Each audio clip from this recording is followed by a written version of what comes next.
Good evening. Thank you for tuning in. I'm Sophie. On behalf of Books and Books, it's my pleasure to welcome you to a virtual evening with Cody Cassidy and Colin Dickey to discuss Cody's new book, How to Survive History, published by our friends at Penguin Books. Join us as we explore a detailed guide to surviving history's most challenging threats, from outrunning dinosaurs to making it off the Titanic alive.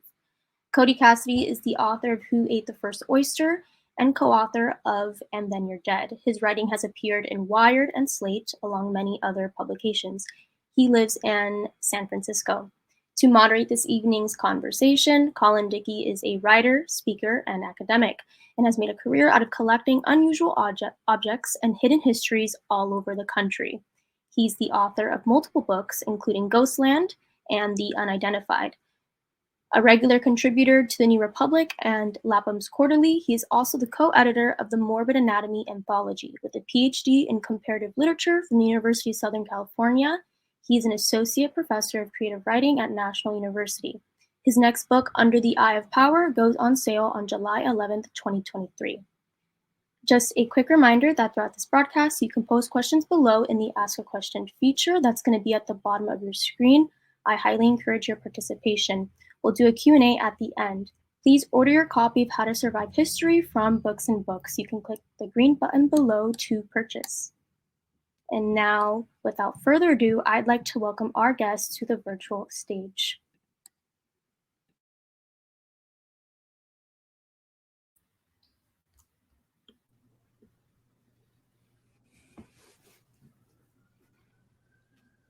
Hello. Hello, everybody. Thanks, everybody, for joining us out there in the world. And thanks to Cody. How are you doing? Great. Thanks for having me. Yeah, no, thanks for letting me be a part of this. Yeah, the book in question, sorry, this is a galley. The finished copy looks nicer, but How to Survive History, which is super fun in a terrifying way. Yeah, no. So I figured, yeah, we'll just chat about this and terrible things that can happen to you and how to avoid them. And then there'll be time for a Q&A at some point if those out in the folks out in the audience have questions. So yeah. So Cody, I'm gonna start by putting you on the spot and asking you about something that's not in your book, and that is, say you are in a tiny titanium cylinder and you are several thousand feet below the ocean's surface, and nobody's heard from you in 3.5 days, and you have enough oxygen for 4 days. How are you going to survive? What's your best bet there? Yeah, this is. I sort of specialized in when the Titanic was above water and escaping it. This one is going to be pretty tricky. I also, when writing my book, I really benefited from hindsight. Those were a lot of the great escape guides that I give with full benefit of hindsight and modern science. So if you ask me the same question in a month or two, I would be able to give you a much better answer. But it's like, in the benefit of hindsight, the way to survive getting trapped in a metal tube on the bottom of the ocean is not to get inside the metal tube in the first place. That might end up being the conclusion. I would also be able to tell you where it was and maybe alert them to dragging it out, because I think this one is going to require some outside help. It's a little bit eerie because I wrote my first book, And Then You're Dead, which was sort of a fun book I wrote with a physicist, and we tried to figure out the exact means about what would happen under sort of crazy and odd circumstances, falling into a black hole or going skydiving on Jupiter. But one of them also was going swimming at the bottom of the ocean. So, and I can tell you, to make a long story short, swimming out of the submersible is not an option. You're gonna have to find another way. That's the too long didn't read summation of that chapter.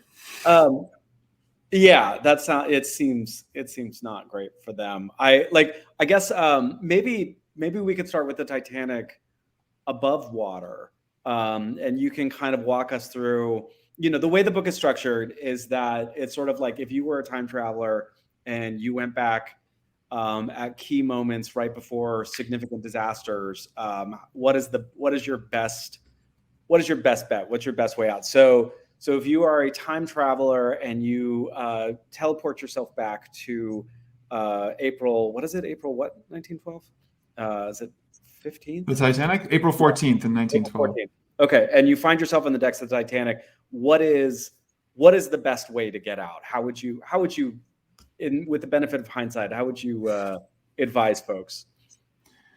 So the first step is, if it's possible, even if you're in third class, because the Titanic, even though it was called unsinkable, which was obviously false, it did have a system of bulwarks that made the sinking quite slow, sort of elegant and graceful in its decline. It took 2.5 hours almost to fully go below the water, and it stayed perfectly level almost the entire way, which pretty remarkable. And so a lot of shipwrecks don't occur that way at all. They sort of capsize quite quickly.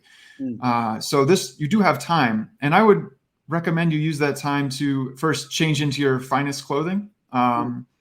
You don't need to rush to the top, and the lifeboats were on the first class deck. So it's sort of an invitation only party, particularly in the beginning, and it would help if you looked the part.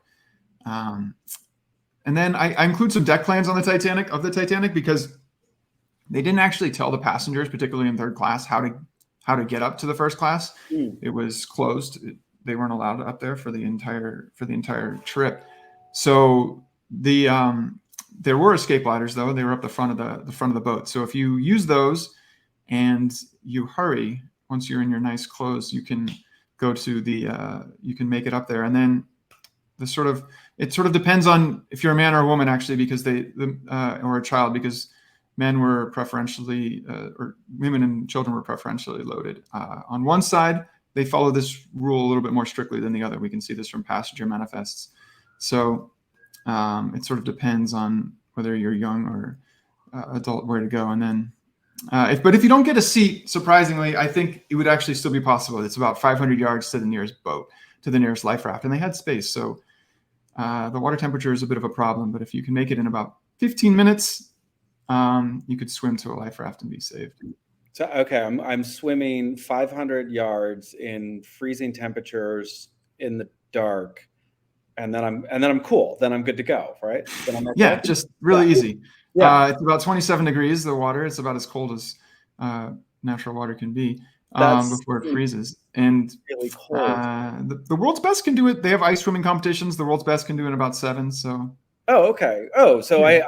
I can be half as good as the world's best and still technically possible. I would absolutely swim in the wrong direction is my problem. Like I'm not like, I'm good with directions like in a city, but I think like in the open water.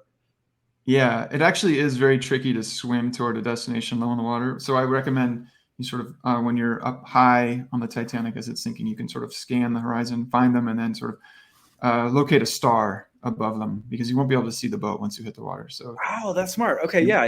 Okay. Swim towards the right star. Yeah. Shot. And I mean, I think that's a fun, fun. The whole night is fun in quotes. I mean, it is a really engaging, really, really great book. You're a really fun writer, even when you're talking about sort of terrible things.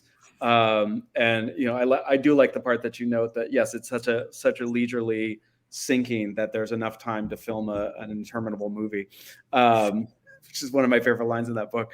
But it is like that piece in particular is really fascinating, because again, it's like the way you talk about class and the way you talk about gender. It's like, these disasters, even when they're, sort of natural disasters, are also kind of culturally bound. Our survival ability is really sort of, culturally and class determined in a number of these. And I found that to be a really fascinating way of sort of thinking about and just sort of experiencing these sort of historical events through these different lenses. So that was really cool. Yeah, I found these disasters, sort of one of the initial reasons that I was really drawn toward writing about them, is that they tell us quite a lot about societies, how these disasters unfold, who loses and who wins. and why the sort of the structure of society, or it breaks down along sort of old fault lines. Yeah. Sometimes literally, as in the earthquake here in San Francisco, but sometimes often sort of culturally. And I couldn't help it in your book, actually, Ghost. Then you say haunted places are a good way of learning about a culture. They sort of tell you more about a culture and its history than sometimes the tourist locations do. And I sort of felt I felt the same way about disasters. It's an interesting way to do. Yeah, no, I think you're absolutely right. That's that is a thing that comes up again and again, with the exception of the kind of more science-based chapters, which we can talk about in a second, but kind of sticking with these kind of culturally based disasters again and again, you see the kind of way in which they reveal the way, class and hierarchy and money and all these things are sort of arranged in such like, who is in the path of the disaster and can sort of skirt their way out, and who is sort of stuck with it one way or another. So yeah, I think that it's a cool book because it's like a lot of it is just kind of like really cool, tidbits of information, like the way that you talk about how fast a T-Rex can run, which I want to come back to at some point, but you're just like, oh, wow, now I know this cool thing. And I'm like going to be super fun at parties. But I think also like, as you go through the book, what's, for people who are going to read it, I think what you find is you find all these other ways of sort of thinking about, society and culture and all this stuff that come through that lens. So I thought that was just like a super fun, cool thing. Yeah. How did you pick the topics? Like, what was that process like? I wanted to focus on events that most people had heard of, or for the most part, events that most people had heard of, but didn't really know that much about.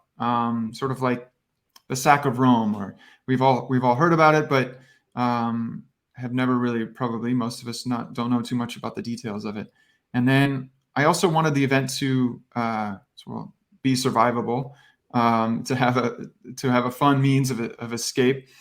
And then my background is sort of as a science writer, and so I enjoyed topics. Not all of them, but a lot of them have a scientific component. Sort of one of the first ones I wrote was the eruption at Pompeii, and I sort of got really into why the eruption was as powerful as it was, and why the sort of blast radius was where it was, and sort of I dove deeply into that. So I liked when the event had that sort of combination of interesting facets.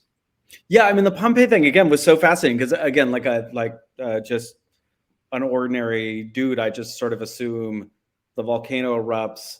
There's this, big outflow of lava. It comes down the side of the mountain, covers Pompeii, and people just get kind of cooked that way. And in fact, it was like a lot more complicated, or not complicated, but the scientific process was actually very little like that entirely.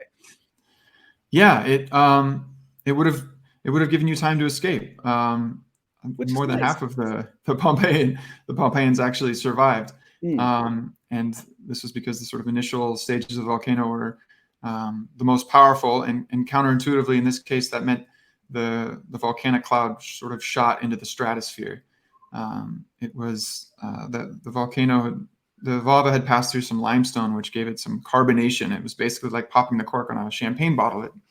It exploded, and a super hot cloud is far safer in the stratosphere than it is on the ground. So you actually had people in Pompeii had time to escape before some of that carbonation wore off, and the cloud sank and rolled through Pompeii. So, and then choosing which events to choose. I loved this event in particular because the archaeologists I spoke with at Pompeii said the safest course of action was actually to run to the volcano and then past it, because of the wind direction that morning and the amount of time you had. So he said, if you could make it to Naples, which was about 13 miles away within 5 hours, you would have been okay, which is that's even easier than like a raft. Yeah. Like, which is a deliberate walk should get you there. It can be quite hot. It happened in August in that part of the world. It can be hot in August. So you want to make sure you sort of hydrate and sure. But yeah, if you're going like 4 miles an hour, isn't that like a good like normal walk? That gets you there in like, you could stop for lunch. That gets you there in like 3 hours, right? You got Yeah, time. you pass right through Herculaneum, which is a sort of beautiful Roman seaside town. Sure. I mean, it Maybe won't be for long, but no, but no, it won't. It was destroyed. yeah. So it would be pretty risky to stop, but you could try. yeah, you could just stop. You can, have a quick bite to eat and, continue on and still, okay, great. Okay. Sign me up. Well, Easy. that so far as that's leading in my disasters that I want to actually try and outlive in this book. I feel like that one feels like pretty straightforward. You hear the boom, you got a 13-mile walk. It's pretty chill. It's pretty straightforward. You got plenty of time. No muss, no fuss. Yeah. And then you just have to decide whether you trust me or not to walk toward this massive, powerful erupting volcano. Wait, what? Should I not I use don't even know if I would trust myself in that scenario.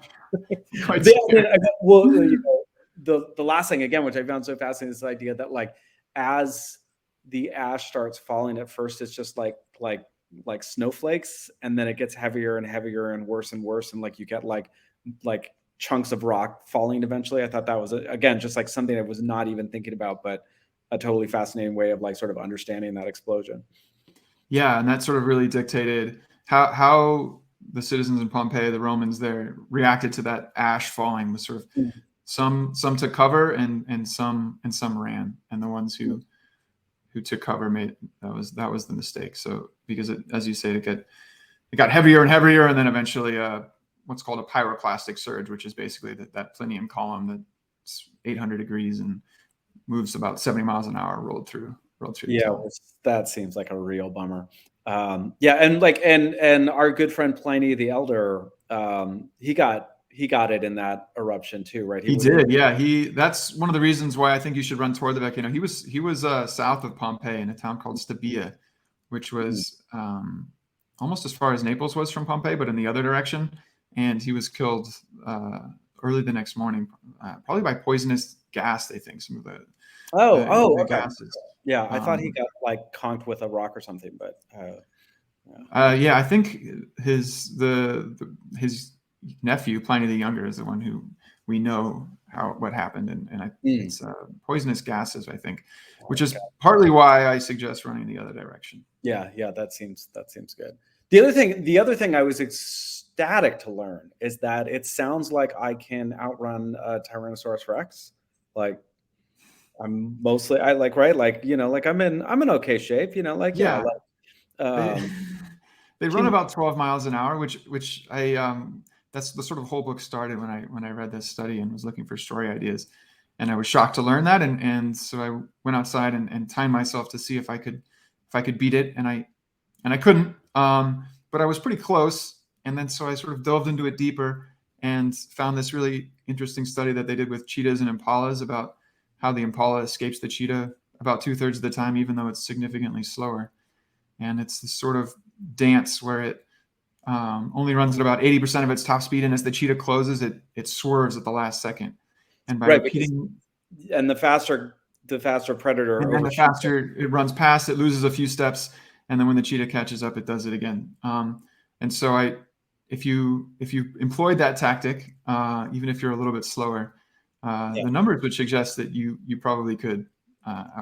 So you don't run in a full sprint, because then you can't do that. Yeah, you want to maintain your agility, sort of like a running back or something. And you just kind of weave until the T-Rex kind of just tires himself out. Yeah, the T-Rex had actually really good endurance, but humans are one of the best endurance animals, and so I would suggest, I think that you would be able to outpace it if you did it enough times. I mean, yeah, because that whole conversation again, what I thought was so fascinating was the way in which it you talk about the structural impossibility of something like Godzilla or King Kong, because the bigger a thing gets, the harder it is to move it. And so T-Rexes are already, just because they're so big, we assume they have these huge muscular legs and thus can really just power their way across the landscape. But in fact, it starts to hamper their ability to get any kind of speed. Yeah, there's this whole complicated dynamic between size and ability to accelerate and power. And it turns out there's a perfect size for speed. It's just about 200 pounds. But once you get above about 6,000, which is what the Tyrannosaurus was, about the size of an elephant. It's physically impossible for them to even run, because at least for the T-Rex, the bone strength is just not, it can't scale with that weight, which is also why King Kong wouldn't be able to take a step. No matter how much muscle you have, the bone is just can't support that kind of weight. So the T-Rex was a fast walker, not a runner, which is why. So the T-Rex could have made it to Naples in time. Oh yeah. He could have. Yeah, he should have been okay. I think his endurance, as I said, is actually quite good. He was he did have a lot of muscle. T-Rex is one of the most powerful predators in Earth's history. So I don't want to denigrate him too much, but that's fine. As long as, I now because I'm a ridiculous human being, I just have this picture of me and a T-Rex just sort of briskly walking our way from Pompeii to Naples, trying to outrun a pyroclast, and it's a lovely image in my head. I really thank you for allowing me to have that. So that's a good idea. I didn't sort of cross chapters like that or cross eras in the book, but it's a missed opportunity, I think, now that you've brought it up. Yeah, so can Blackbeard get himself on the Titanic, that kind of thing? Like, could he have passed his way through? Would Blackbeard have missed the iceberg? That's an interesting idea. Oh yeah, right. Would he have missed it in the first place? I mean, he seems like a talented sailor. So I mean, okay. So you, once you made your list of things that you wanted to look at, like, what was the research project like? How did you go about doing these things? Well, a lot of what I enjoyed the most was calling experts and trying to walk them to telling me how to survive their particular disasters, which some took more easily than others. And they often always had the best answers. As I said, I enjoyed digging into the how volcanoes work in some instances, or how the asteroid, what happened when it hit Earth. But the best answers I got were always from the experts who'd studied these events. And in many cases, I got they were perfectly willing to give me the answer. The archaeologist who's worked at Pompeii a lot was really enthusiastic about talking me how to get out. And in other cases, like the asteroid, the Chicxulub asteroid that killed the dinosaurs, I was curious how to survive that. And I had to look around for a while to find even somebody who would suggest that humans even had a chance. And even that took a bit of encouraging. So he didn't in the end think you had a great shot, but I got him to say maybe. Yeah, that one definitely seemed the most grim. As I was reading through, I was like, yeah, I'm gonna give the Chicxulub asteroid a big skip, because that just seemed. Yeah, I mean, no mammal larger than a raccoon survived, so it's not looking good. But if you were in the right place on the other side of the world in a cave, hunting the sort of river estuaries where the turtles survived, right, I said maybe you had a shot. Okay, great. What's the weirdest thing you learned as you were doing this? The weirdest thing I learned, I think. Well, you were talking earlier about social expectations. I think one disaster that I'm familiar with, because it happened near me, is the Donner Party disaster on the top of the Sierras. And the Donner Party, for me, are quite famous for being cannibals. And there was cannibalism on the Donner Party, but I found it interesting that a lot of them didn't, and a lot of them died rather than cannibalize some of their already fallen comrades. And so I became pretty fascinated by that entire idea, why they would make that decision, why you would starve to death rather than sort of break this taboo. So in the book, I sort of delve into why that taboo is so strong, and was so strong for them, and why this group that was famous for cannibalizing, which a few definitely did, but why some of them would make the decision not to.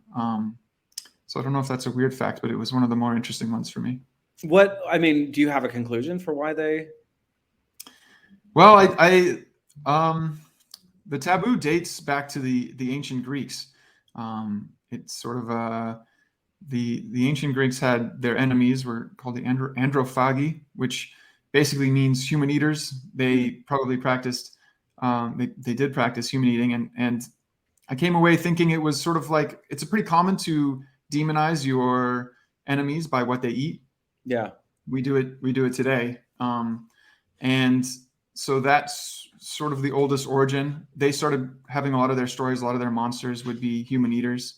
A lot of these famous Greek myths that we read, and then that sort of combined with sort of Judeo-Christian attitudes about how we treat the dead to sort of roll up into this sort of super taboo, especially as sort of Western culture has washed over the world. But it's not a human universal. There are cultures that practice it ritualistically, but that's how it just became this incredibly powerful taboo that these Donner parties who were religious died rather than eat their comrades. So what I'm hearing you say between the lines, Cody, is that should you find yourself snowed in the Sierras, you're going to go ahead and have a bite rather than starve. Is that what we're hearing? Well, in so many words. No, I sort of came away saying just no judgment. I think. Yeah. I just found it interesting. I too, I'm not immune to the being repulsed by the idea, but I just sort of became interested in why I'm so repulsed by it. But no judgment if you were caught up there and faced with death or cannibalism.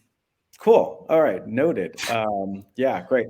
It's even uncomfortable to talk about, isn't it? It is. Well, yeah, no, I mean, like you, it's sort of like, I know about the taboo, and I know it to be cultural rather than, biological or dietary, and it is, yeah, certainly. Yeah. Like, I think in that state, I was talking to a friend of mine today about, I have a great book that's like a history of shipwreck disasters. And there's one section that's devoted to instances of cannibalism. And the section is called the delicate question, which I think is a hilarious way to describe you're in the boat, you're not all going to make it, and you start to draw straws. Who's going to be the one who becomes carne asada for everybody else. I think it's a really, once again, it's a very, it's a question about class and, cultural preferences. And I mean, as you write with the Donner Party, the way that men fared really poorly because they were expected to do a bunch more labor, and thus their metabolisms were working faster, and they started to consume their own, fat and muscle and internal organs at a much higher rate as they ran out of food. So I just think it is a really fascinating question, because it's much more about how we define ourselves as humans than it is about, biological need in some sense. So.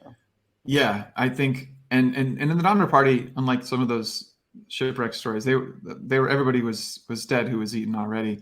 Everybody, there was no sort of violence. They had all starved, but yeah, even still, the taboo was quite there. And yeah, I sort of related it back to the Titanic as far as these sort of social expectations and taboos can hold strong even in the most dire of circumstances, surprisingly. Yeah. Cool. Yeah. I mean, I think we're going to open it up to Q&A. If people in the audience have questions that they want to ask, disasters they would like to survive, disasters they would like to not survive, perhaps. I don't know. Yeah, another question. So yeah. Hi, I'm back again. Thank you both. This was extremely interesting, and I'll definitely keep these tips in mind. But I actually had a question of my own. I was sort of wondering what the research process was like, and how long did it take for you to sort of form all these conclusions? The research process mostly was coming up with lots and lots of ideas initially, lots and lots of different disasters that I could explore, and then looking into them a little bit and sort of slowly eliminating different disasters for either being too simple, or I did one, the Hindenburg. I didn't write about it because it turned out I was quite surprised that anybody survived the Hindenburg. I'd only seen the photos and it looked quite unsurvivable, but many did, but it was just the survival advice would be to get a window seat on the left side. That was really sort of it. So if they had survival, if it wasn't much of a chase or wasn't too much interesting to be said about it, I sort of eliminated it. And then once I had my scenarios, I sort of delved into them more deeply and tried to answer all the questions that I had about it that I didn't know intuitively, sort of what happens in a volcano and what happens when an asteroid strikes, and sort of these sort of scientific or historical questions. I got really interested in the Rome one because it's actually, the sack of Rome is really hard to research because the historical accounts dramatically differ depending on whether the writer was a Christian or a pagan at the time. It's sort of, the sack of Rome became sort of a political football between those two sort of religious ideologies because they were sort of blaming each other for the sack. So one side was incentivized to say that it was far more peaceful than the other one. And so delving to the bottom of that was difficult, but that was, each one presented their own challenge like that. Okay, moving on to the audience Q&A. We have a question from Max asking, which type of dinosaurs would be the easiest or hardest to outrun? Well, the easiest to outrun are the absolute biggest. The sort of anything as big as an elephant or bigger, you could absolutely outrun. We don't even know all the dinosaurs, and it's just physically impossible for a creature that size to run faster than you. The hardest would be, actually, I forgot to talk about this earlier, but the teenage Tyrannosaurus was actually quite fast. It was far thinner than when it became full size, and it was running at almost 30 miles an hour in sort of the teenage years. So those would be a significant problem. That's ducking and weaving is not going to get you out of the way of a dinosaur that fast. So I guess the answer to the Tyrannosaurus is a little bit more complicated than I made it seem. We have a question asking, were there any other catastrophes you researched that didn't make it on the book? I know you spoke about that earlier. Yeah, like the Hindenburg was definitely one of those. That's the most prominent one that I was really excited to write about, and when I learned that you could actually have survived it, but then sort of didn't work out in the end when it became too easy.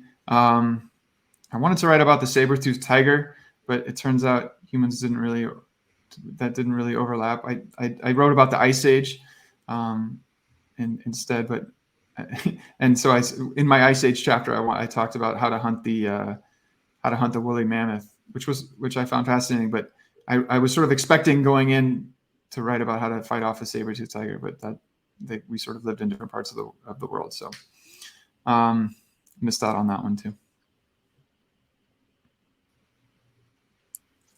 And I think this is going to be our last question for the night. We have a question asking, how did you determine what was quote unquote survivable? Yeah, in some of these I pushed the boundary on that a little bit, like as I was saying, the Chicxulub. I think if I could find an expert to tell me that maybe was good enough for me.